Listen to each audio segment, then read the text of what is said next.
অস্থির আর্জেন্টিনার ফুটবল। কর ফাঁকির সাথে অর্থ আত্মসাতের অভিযোগ আর্জেন্টিনা ফুটবল অ্যাসোসিয়েশন সভাপতি ক্লদিও তাপিয়ার বিরুদ্ধে।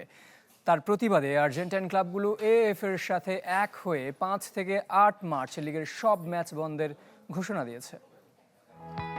ক্লাউদিও তাপিয়া, বিশ্ব চ্যাম্পিয়ন আর্জেন্টিনা ফুটবল ফেডারেশনের প্রেসিডেন্ট। আলোচিত, সমালোচিত, বিতর্কিত ব্যক্তি, নানা কারণে সংবাদ শিরোনাম হয়েছেন বারবার। এবার সামনে এসেছেন কর ফাঁকি ও অর্থ আত্মসাতের অভিযোগে।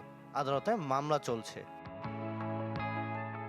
আর তার প্রতিবাদে অদ্ভুত কর্মসূচি নিয়েছে দেশটির পেশাদার লীগ। ধর্মঘটের ডাক দিয়েছে 5 থেকে 8 মার্চ সব স্তরের সব খেলায়।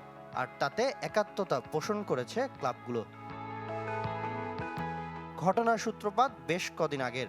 2024 ও 25 সালে ফুটবলার ও ফেডারেশনে কর্মকর্তাদের অবসর ভাতার অর্থের বিপরীতে কর না দেওয়ার অভিযোগ তাপিয়ার বিরুদ্ধে। আর্জেন্টিনার মুদ্রায় যা 19 বিলিয়ন পেসো, ডলারে 1 কোটি 13 লাখ।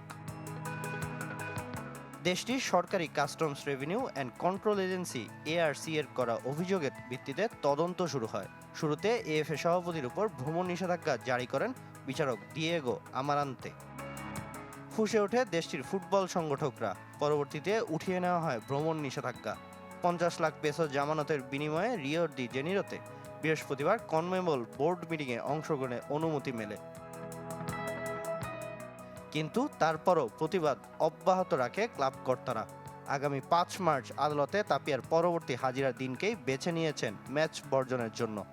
একই মামলায় আরও 4 কর্মকর্তাকে মার্চের শুরুতে জিজ্ঞাসাবাদের জন্য তলব করা হয়েছে।